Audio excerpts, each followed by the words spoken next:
Renommé Pierre Fabre, l'enceinte castrais reçoit une formation montpelliéraine en tête du championnat avec 2 succès lors des 2 premières journées. Le CO est déjà tombé une fois depuis le début de saison et veut faire basculer son bilan du bon côté.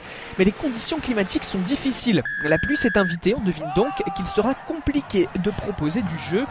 Coup d'envoi en faveur du MHR réceptionné par David Smith et un ballon gardé au sol après la première percussion. Alors que l'on est très rapidement monté sur le néo-zélandais qui est pénalisé d'entrée. Le ballon est bien gratté également. Ruan Pienard peut inscrire les premiers points de la partie sur cette pénalité. 3-0 pour les Cistes, 6-0 à la 14e minute sur ce même exercice. Il est d'ailleurs plus en vue que Rory Cocotte et Benjamin Urdapilleta qui débutent par 2 échecs alors que le Sud-Africain double la mise. Mais les Ternais peuvent s'appuyer sur une bonne mêlée pour réagir. Le pack prend le dessus et ce n'est pas la première fois depuis le début de la rencontre. Urdapilleta avait retrouvé la précision à la 17e minute et il égalise donc à la 26e. De quoi rassurer l'Argentin qui tournait à moins de 50% de réussite depuis le début de la saison.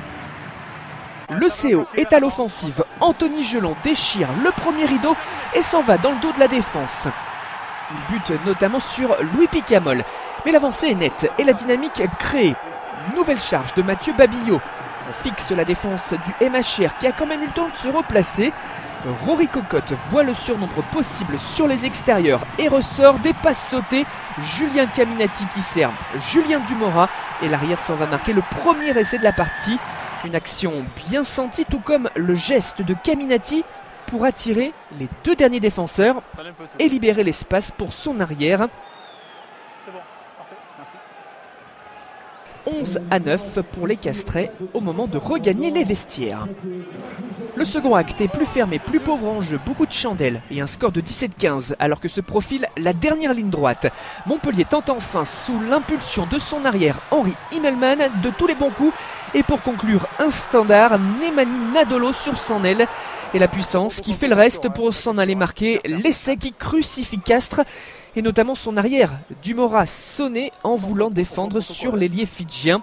La passe sautée de Immelman crée le décalage et offre la victoire au MHR qui s'impose 22-17 et signe un 3e succès en autant de journées pour conforter sa place de leader du top 14.